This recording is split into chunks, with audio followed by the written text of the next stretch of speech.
오늘 저희들에게 주시는 하나님의 말씀 구약성경 사무엘상 2장 22절에서 26절까지의 말씀입니다. 구약성경 사무엘상 2장 22절에서 26절까지 말씀, 제가 한 절, 여러분이 한 절, 한 절씩 교독하겠습니다. 22절입니다. 엘리가 매우 늙었더니 그의 아들들이 온 이스라엘에게 행한 모든 일과 회막문에서 수종드는 여인들과 동침하였음을 듣고 그들에게 이르되 너희가 어찌하여 이런 일을 하느냐. 내가 너희의 악행을 이 모든 백성에서 듣노라. 내 아들들아 그리하지 말라. 내게 들리는 소문이 좋지 아니하니라. 너희가 여호와의 백성으로 범죄하게 하는도다.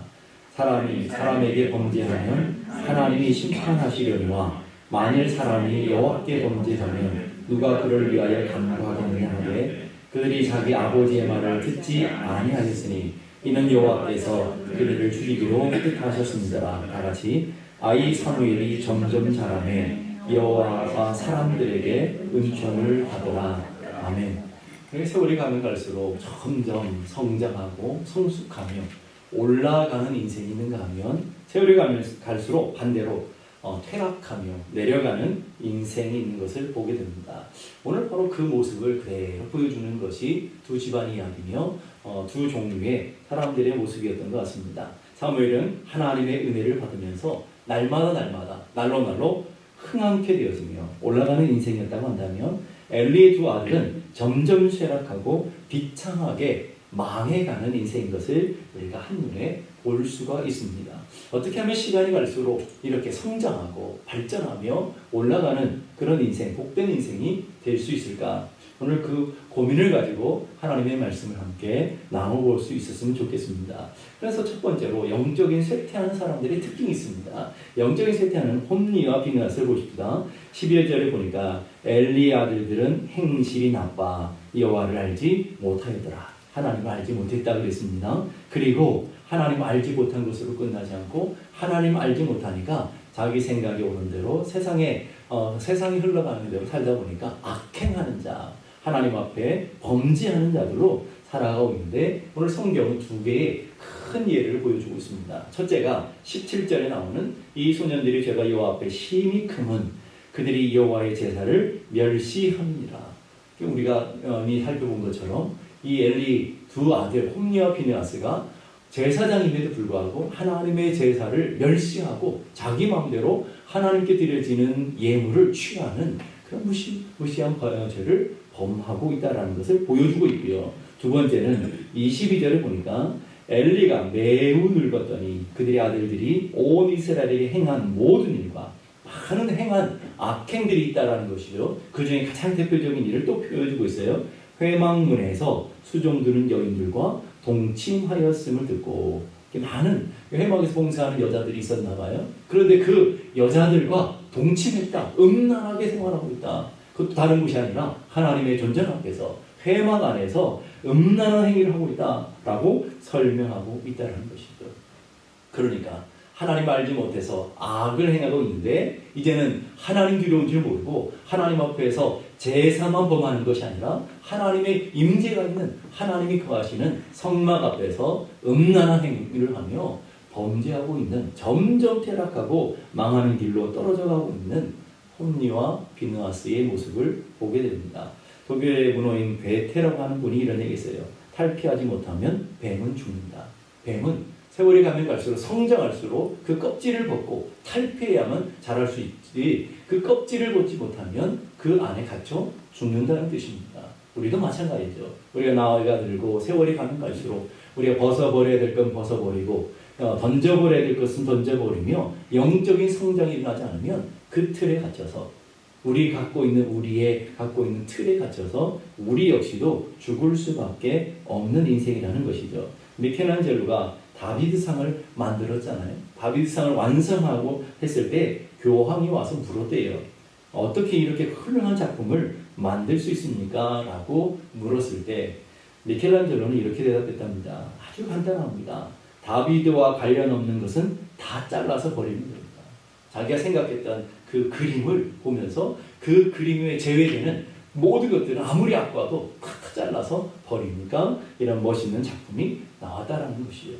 제사장이었던 홈리와 비느하스 역시도 하나님 앞에서 제사장의 역할을 감당할 때에 그랬어야 된다라는 것이죠.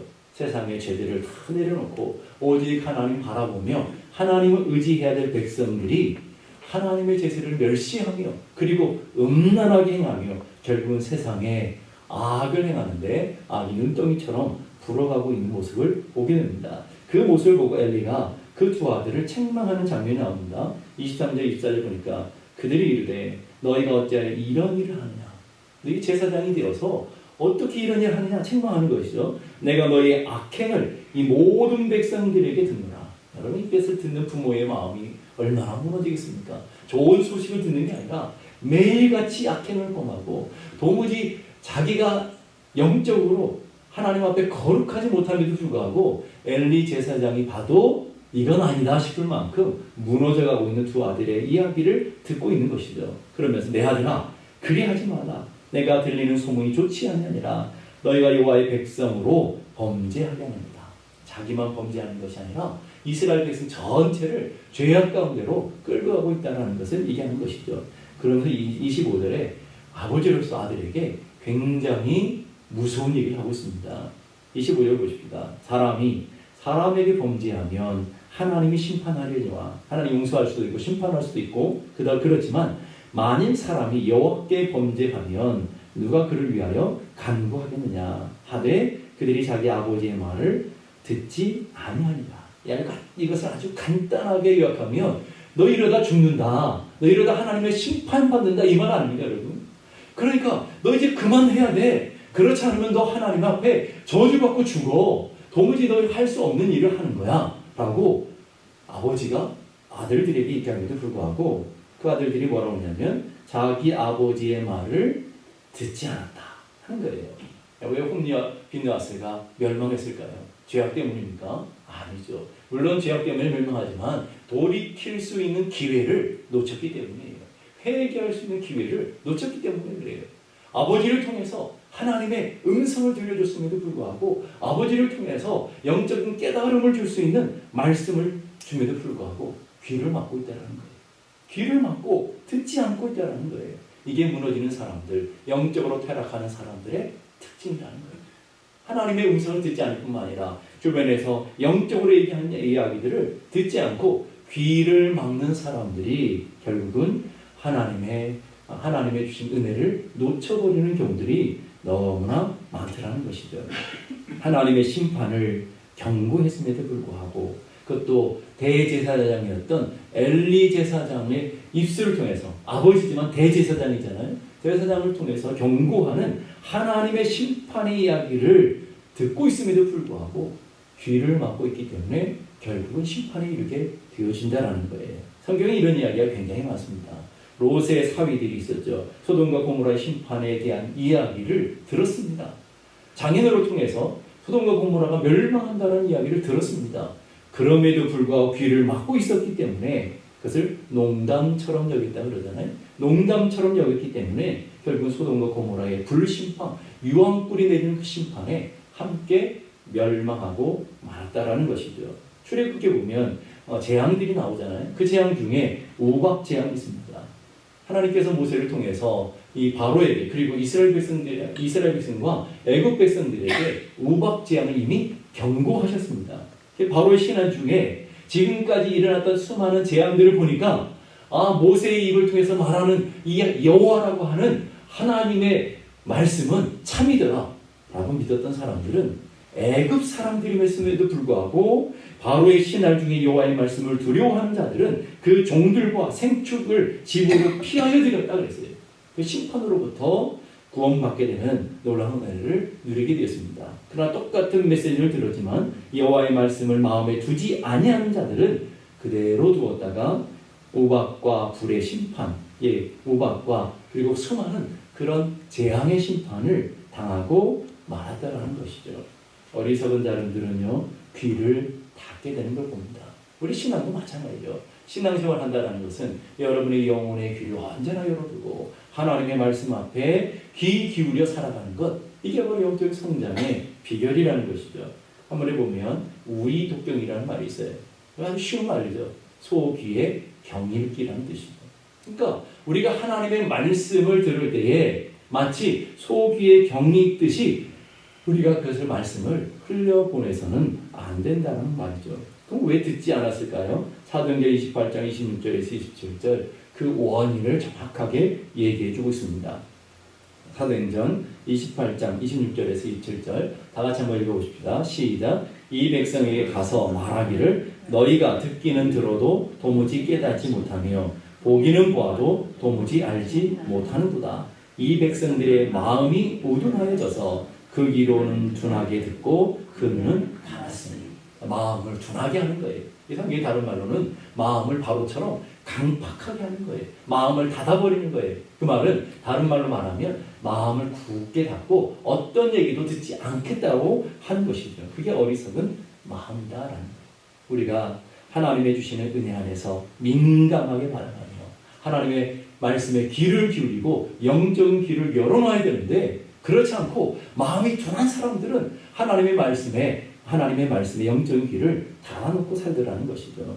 노벨 평화상을 받은 엘리 위젤이라고 하는 분이 계십니다. 그분이 글에 보게 되면 이런 내용이 나와요. 현대 사회를 가장 황폐케 하는 가장 큰 악은 우리 현대 사회를 가장 황폐케 하는 가장 큰 악이 뭘까요? 그건 바로 무관심이다. 영적인 일에도 무관심하고요. 우리 세상 이웃에 대한 고통들에도 무관심하는 것이 결국 세상을 황폐하게 하고 우리의 영혼을 황폐하게 하는 일이다 하는 것이죠. 영적인 일에 무관심하고요. 하나님의 책망에 무감각하면 결국은 오늘 홈리와 비느하스처럼 망하게 된다는 거예요. 예수님께서 이제 마지막 십자가를 지시면서 예루살렘에 올라가실 때 예루살렘을 보시면서 눈물 흘리시고 우셨습니다. 눈물 흘리며 예루살렘을 보시면서 우신 이유가 뭘까요? 다가오고 있는 예루살렘의 멸망, 심판을 바라보시면서 주님은 울고 계시는 것이죠. 왜 그러면 예루살렘을 이렇게 심판을 받고 있는 걸까요? 예수님이 그토록 말씀함에도 불구하고 마음을 닫아놓고 예수님이 하시는 말씀에 경고를 듣지 않고 회개를 거부했기 때문에 결국 예루살렘이 심판 가운데 멸망되어서 그런 큰 고통을 받게 된 것을 보게 됩니다. 그래서 하나님은 오늘 우리들에게 이렇게 말합니다. 오늘날 너희가 주님의 음성을 듣거든 하나님의 음성을 듣거든 너희 마음을 강팍하게 하지 말아라. 마음을 어리석고 둔한 마음으로 닫아두지 말아라는 말이죠. 너희 마음을 강팍하게 하지 말아라. 마태복음 13장 16절에는 너희 눈은 봄으로 너희 귀는 들음으로 마음을 열고 하나님의 말씀 앞에 하나님 주시는 은혜의 말씀 앞에 사람들을 통해서 주시는 말씀 앞에 귀를 열어둔 사람들은 복이 있도다. 말씀을 들음으로 복된 자가 되어지는 것을 보게 됩니다. 영적으로 쇠락하는 사람의 특징은요. 영적인 귀를 닫아두고 결국은 하나님 앞에 하나님의 음성도 듣지 못할 뿐만 아니라 하나님의 사람들이 전해주는 말씀에도 귀를 막고 있기 때문에 결국 점점 쇠락할 수밖에 없더라는 것이죠. 반대로 영적인 성장, 하나님의 은혜 가운데 날마다 자라가는 믿음을 가진 사람이 나옵니다. 바로 사무엘이죠. 현재 제사장인 홈리와 비느하스는 두 가지 악행을 했다고 그랬죠. 대표적으로 성경이 보이는 두 가지 악행. 이 악행을 결론을 맺으면서 아주 놀라운 얘기를 하고 있는 것을 보게 됩니다. 첫 번째 악행, 제사를 멸시한 행동을 보시면서 그리고 그 예를 보여주시고 결론적으로 18절에 그 짧은 결론을 이렇게 말합니다. 사무엘은 어렸을 때 세마포 에봇을 입고 여호와 앞에서 섬겼더라. 정작 제사장들인 홈리와 비느하스는 하나님 앞에 제사를 멸시하고 하나님을 무시하지만 어린 사무엘은 어려서부터 하나님 앞에 하나님을 온전히 경외하며 섬기는 삶으로 첫 번째 예의 결론을 맺고 있어요. 두 번째도 마찬가지죠. 두 번째 음행하고 하나님의 성막 앞에서 범죄하고 영적으로 쇠락하고 있는 홈리와 비느하스의 이야기를 해주고 나서 결론적으로 26절에 또 결론이 한 번 더 나옵니다. 26절에 이렇게 나옵니다. 아이 사무엘이 점점 자라네. 홈리와 비느하스는 점점 쇠락하고 점점 낭망하며 점점 퇴락하는 인생이었지만 사무엘은 점점 자라며 여호와와 사람들에게 은총을 더욱 받더라. 오늘 홈리와 비느하스는 사람들에게 책망받을 뿐만 아니라 하나님을 멸시함으로 하나님 앞에 징계받으며 하나님 앞에 미움을 받으며 수많은 사람에게도 멸시와 조롱과 그리고 미움을 받고 있지만 반대로 사무엘은 하나님 앞에서 은총을 받을 뿐만 아니라 수많은 사람들 앞에 인정받는 삶, 영적으로 성숙해져가며 하나님의 거룩한 역사를 준비해가는 위대한 제사장으로 준비되어져 가고 있다 하는 것이죠. 그래서 오늘 우리가 본문에는 잘하니라, 점점 잘하매, 또 잘하매 이런 단어들이 반복되고 있는 것이죠.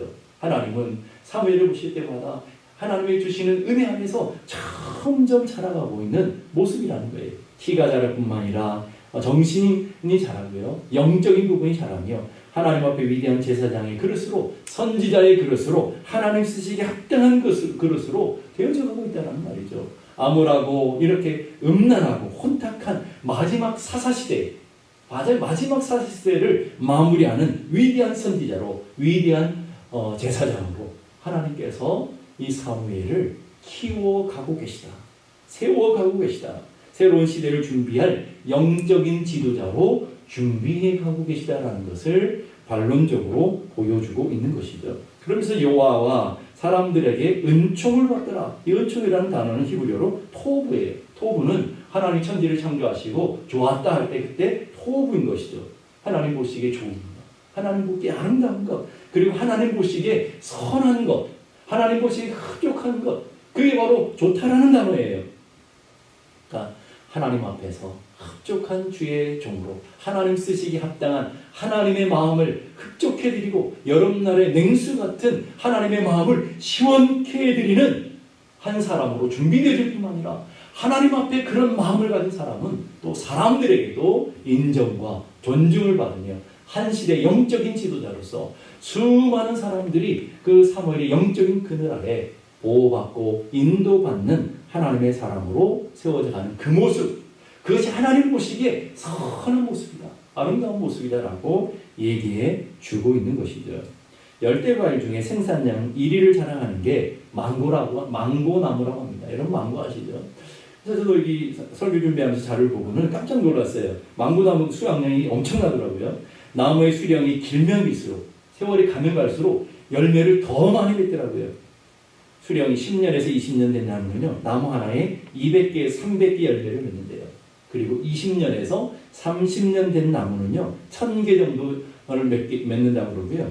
100년이 넘는 나무들은 5000개에서 6000개의 열매를 맺고요. 그리고 최고 기록이 한 그루에 29,000개의 열매를 맺은 기록이 돼요. 그거 얼마나 많이 맺는 것입니까? 세월이 가면 갈수록 늙어가고 열매가 없는 인생이 아니라 세월이 가면 갈수록 이렇게 더욱 풍성하고 더욱 넘치는 열매를 맺는 나무들, 우리 인생이 그런 열매 맺는 인생이 되어지기를 주님의 이름으로 축복합니다. 얼마나 아름답고 얼마나 멋진 인생일까요? 하나님 앞에서 은총을 받은 인생, 하나님 앞에 인정받는 인생, 그리고 사람들에게 복된 인정을 받는 사람들, 그런 열매가 풍성한 삶을 살아가는 것.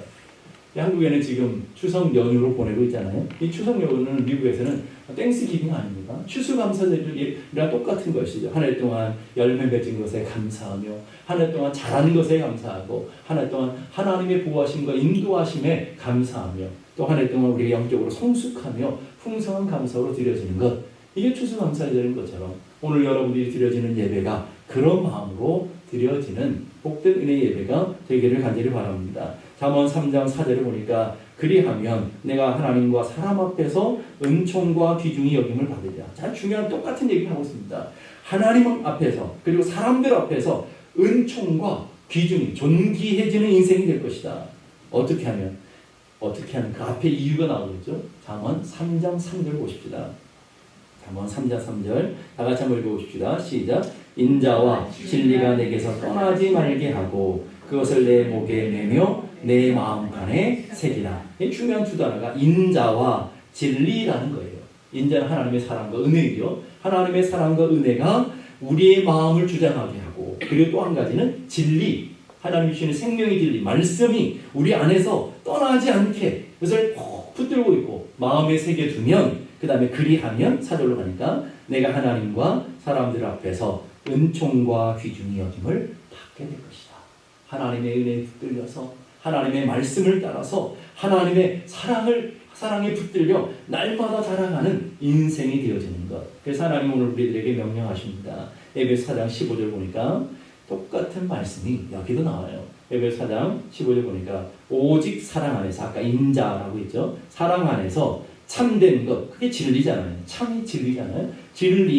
참된 것을 하여 범사에 그에게까지 자라지니라. 똑같은 얘기를 하고 있는 것이죠. 하나님의 은혜에 붙들리고 하나님의 사랑에 감격하며 사랑에 붙들리고 그리고 참된 것, 참된 하나님의 말씀, 진리에 붙들려서 범사에 주님께까지 자라가는 그런 인생이 되어야 된다 하는 거예요. 성장은 선택이 아니라 우리의 필수 사항이라는 것을 보게 됩니다. 근데 안타까운 것은 신앙이라는 것은 세월에 비례해서 자라지 않는다라는 말이죠. 교회 생활을 오래 하고 교회를 열심히 다니면 열심히 자라고 또 열심히 열매 맺으면 좋겠지만 꼭 그런 것만은 아니더라는 하는 것이죠. 아무리 세월이 지나고 교회를 오래 다녀도 여전히 옛날의 모습 그대로를 갖고 있는 사람들이 있는가요? 날마다 자라고 성숙하고 열매 맺는 사람들이 있어지더라는 거예요. 사람마다 각자 다른데 세월의 크기만큼 신앙의 크기와 성숙의 크기가 맺어지는 게 아니더라 하는 것이죠. 꽃은 1년 만에 피고요. 열매는 보통 나무에 3년이 지나면 열매를 맺잖아요. 소나무는 6년이 되면 제목이 되고요. 참나무는 60년이 지나야만 제목으로 쓸 수 있대요. 그러니까 나무마다 다 다르지만 이 오래된 참나무는 더 소중하게 쓰여지는 거 아니겠습니까? 디모데전서 4장 15절은 이 모든 일에 전심전력하여 너의 성숙함을 모든 사람에게 나타내라. 하나님 앞에 성숙한 모습, 하나님 앞에 자라는 모습, 열매 맺는 모습을 모든 사람들에게 나타나래요.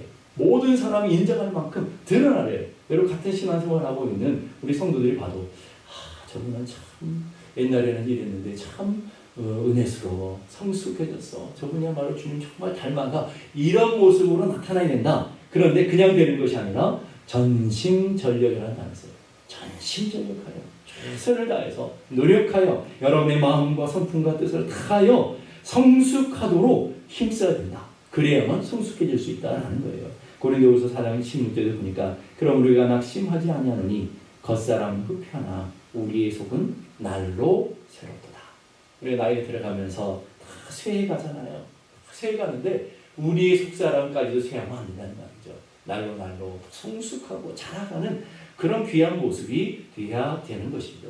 자전거는 페달로 움직이는 거잖아요. 자전거를 타고 이제 동산을 올라가려면 페달을 계속 밟아야 돼요.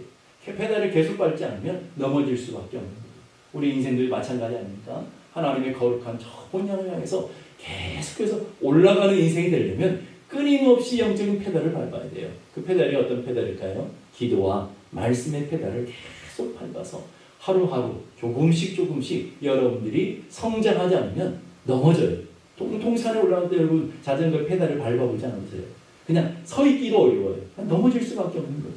우리의 믿음도 마찬가지입니다. 영원한 본향까지 가는 것 저절로 되지 않습니다. 여러분이 믿음과 말씀의 페달을 날마다 밟아야만 그 믿음의 순례의 길을 올라갈 수 있다는 것이죠. 그러기 위해서 우리는 3가지 단계가 있어요. 우리 영적인 성장을 위해서 하나님이 우리에게 영적인 성장을 원하시는데 어떻게 하면 영적인 성장이 일어날까? 첫 번째는요, 영적으로 태어나야 돼요. 우리는 거듭남의 단계라고 그래요. 생명이 있는 것만 자라요. 죽은 건 자라지 않습니다. 생명 있는 것만 자라요.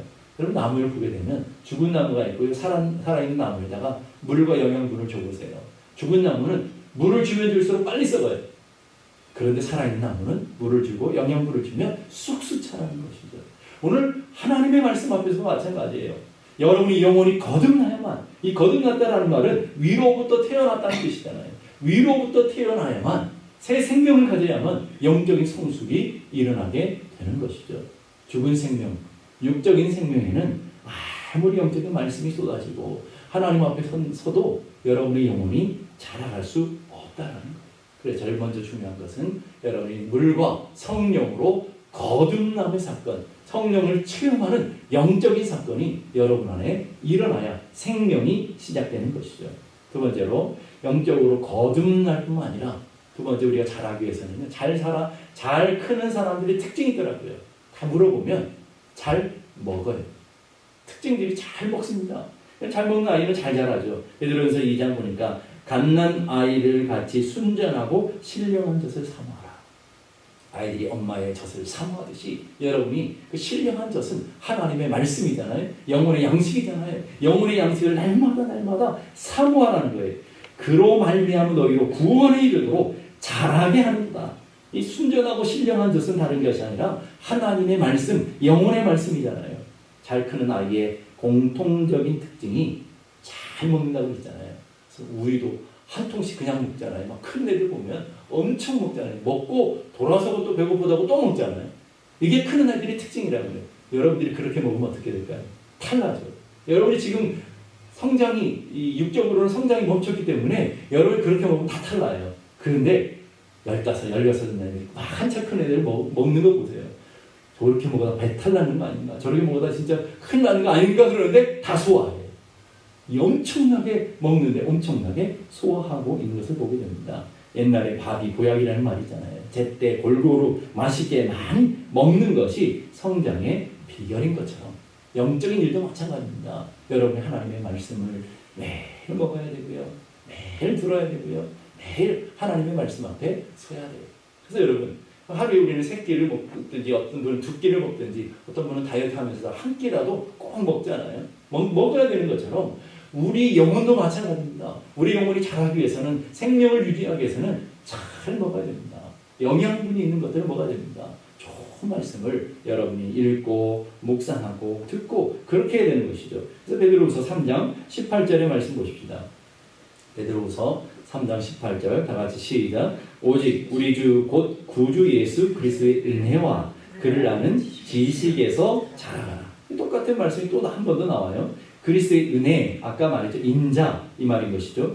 그를 아는 지식이 뭡니까? 아까 말했던 참된 것, 진리, 다 그 똑같은 얘기들을 하고 있는 것이죠. 우리 주 곧 구주 예수 그리스도의 은혜를 알고, 은혜의 양식을 먹고, 하나님 주신 사랑의 양식을 먹고, 그를 아는 지식, 하나님의 말씀, 진리 안에서 자라가게 되는 것이다. 두 단어가 강조되어 있죠. 은혜와 지식이라는 거예요. 우리 은혜를 받아야 돼요. 하나님의 은혜가 있어야만 성장할 수 있는 것입니다. 은혜가 없이는 은혜의 말씀이 우리 안에 내려지지 않으면 은혜의 단비가 내려지지 않으면 우리는 메말라가고 자라갈 수가 없는 것입니다. 어떤 장로님의 간증 중에 이런 내용이 있어요. 그분이 매일매일 성실하고 신실하게 살아가시는 건데 하나님 앞에 충성된 일꾼으로 사시는 분인데 그분의 간증에 이런 얘기를 해요. 내 기도 제목이 있습니다. 그 기도 제목이 뭡니까? 그랬더니 내가 주님께 한 것은 모두 잊혀지게 하시고 주님의 은혜만 남게 해주소서. 이걸 위해서 기도합니다. 하나님의 받은 은혜가 너무 큰데 지금까지 내가 하나님의 은혜를 받고 하나님의 사랑을 받고 이렇게 하나님 앞에 복을 받아서 하나님의 교회를 섬기는데 나중에 계산하다 보니까 내가 하나님 앞에 드린 것만 계산이 되더라는 것이죠. 그러면서 기도의 제목이 있는데 하나님 내가 받은 하나님의 은혜만 남게 하시고 내가 하나님께 드리고 하나님 앞에 헌신하는 것들은 다 잊혀지게 해주십시오. 얼마나 멋있습니까? 우리 인생을 살아도 좀 그렇게 살아야 되지 않을까요? 그리고 두 번째는 지식이 있어야 된다는 말이죠. 하나님을 아는 지식, 말씀이 우리 안에 있어야 돼요. 그래서 여러분이 말씀을 읽고 연구하고 묵상하며 날마다 말씀 가운데 살아가야 되는데 하나님 이렇게 말씀하십니다. 번제보다 하나님을 아는 것을 원한다. 나의 백성들이 하나님을 아는 것을 원한다고 얘기하셔요. 여호와를 알자. 힘써 우리가 여호와를 알자라고 얘기하는 거예요.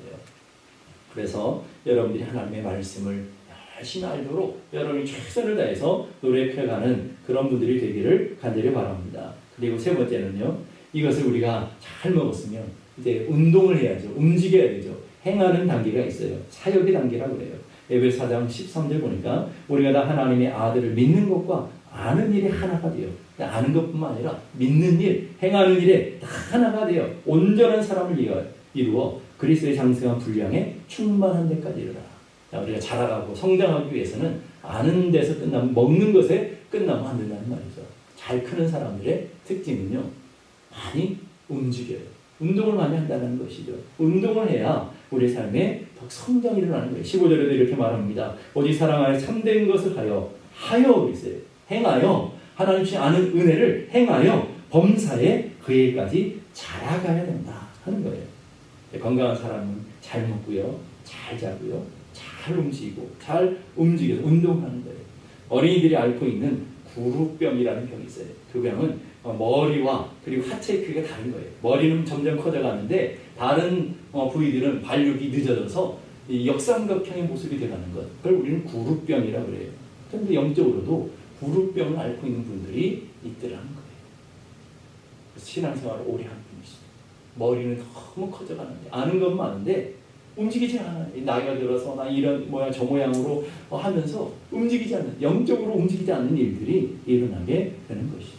여러분들 하나님이 주신 말씀을 잘 받았으면 어떻게 해야 되냐면 그 에너지 가지고 그 영적인 힘을 가지고 많이 움직여야 됩니다. 그래서 백문이 불여일견, 백견 불여일행이라는 말이 있어요. 100번 묻는 것보다 한 번 보는 것이 낫고, 100번 듣는 것보다 한 번 보는 게 낫고, 100번 보는 것보다 한 번 행하는 게 훨씬 더 납니다. 우리가 한 번 행해보면요, 하나님의 말씀을 순종해서 행해보면 그것이 우리 안에 깊이 남는 것을 보게 됩니다. 여러분은 어떻습니까? 여러분은 점점 자라가고 있는 믿음입니까? 우리는 가을을 맞이하고 있습니다. 가을에는 열매 맺는, 열매를 추수하는 계절 아닙니까? 한 해에 우리 자란 것을 거둬들이는 계절인데, 여러분들은 여러분이 올 한 해 동안 영적으로 성숙하고 자라가는, 하나님 보시기에 아름답고 사람들 앞에서 아름다운 모습으로 서 있다고 생각하십니까? 윤동주라고 하는 시인이 쓴 내 인생의 가을이 오면이라는 유명한 시가 있습니다. 참 의미가 있는 시인 것 같습니다. 제가 한번 읽어드릴게요. 내 인생의 가을이 오면 나는 나에게 물어볼 이야기가 있습니다. 다른 사람에게 묻는 게 아니라 나에게 물어볼 이야기가 있습니다. 내 인생의 가을이 오면, 내 인생의 끝날이 오면 나는 나에게 사람들을 사랑했느냐고 물을 것입니다. 그때 가벼운 마음으로 말할 수 있도록 나는 지금 많은 사람들을 사랑하겠습니다. 내 인생의 가을이 오면 나는 나에게 열심히 살았느냐고 물을 것입니다. 그때 자신 있게 말할 수 있도록 나는 지금 맞이하고 있는 하루하루를 최선을 다하며 살겠습니다. 내 인생의 가을이 오면 나는 나에게 사람들에게 상처 준 일이 없냐고 물을 것입니다. 그때 자신 있게 말할 수 있도록 사람들을 상처 주는 말과 행동을 하지 말아야 하겠습니다. 내 인생의 가을이 오면 나는 나에게 삶이 아름다웠냐고 물을 것입니다. 그때 기쁘게 대답할 수 있도록 내 삶의 날들을 기쁨으로 아름답게 가꾸어 가겠습니다. 내 인생의 가을이 오면 나는 나에게 어떤 열매를 얼마만큼 맺었느냐 물을 것입니다. 그때 자랑스럽게 말할 수 있도록 내 마음밭에 좋은 생각의 씨를 뿌려놓아 좋은 말과 좋은 행동의 열매를 부지런히 키워야 하겠습니다.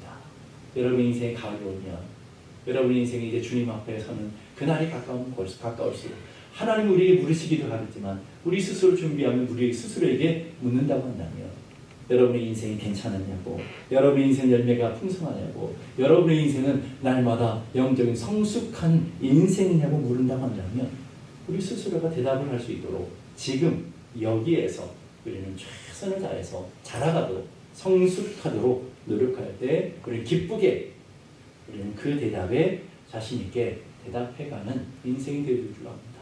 그런 인생이 될 수 있도록 여러분 지금 여기에서 우리가 성숙한 믿음이 되어져 가도록 힘쓰고 전력하는 우리 모두가 되어지기를 주님의 이름으로 축복합니다. 기도하겠습니다.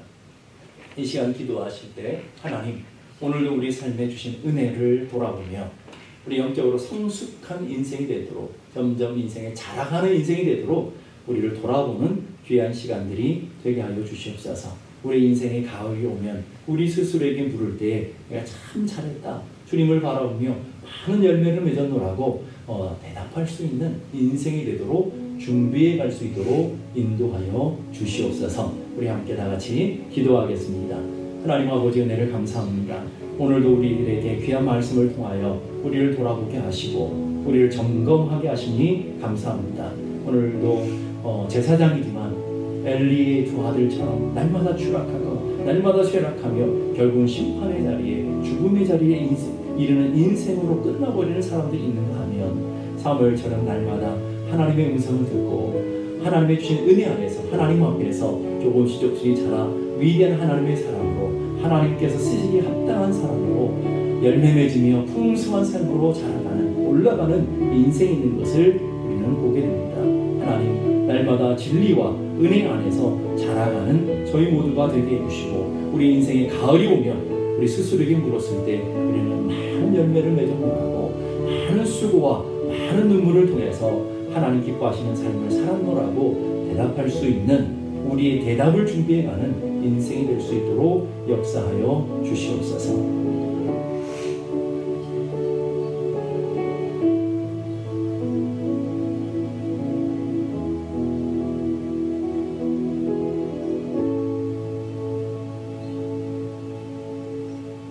이제는 우리 주님 예수 그리스도의 은혜와 하나님 아버지 크고 놀라우신 사랑과 성령님의 감화 감동 충만케 하시는 역사가 이제로부터 영원까지 함께 계시기를 간절히 축원합니다.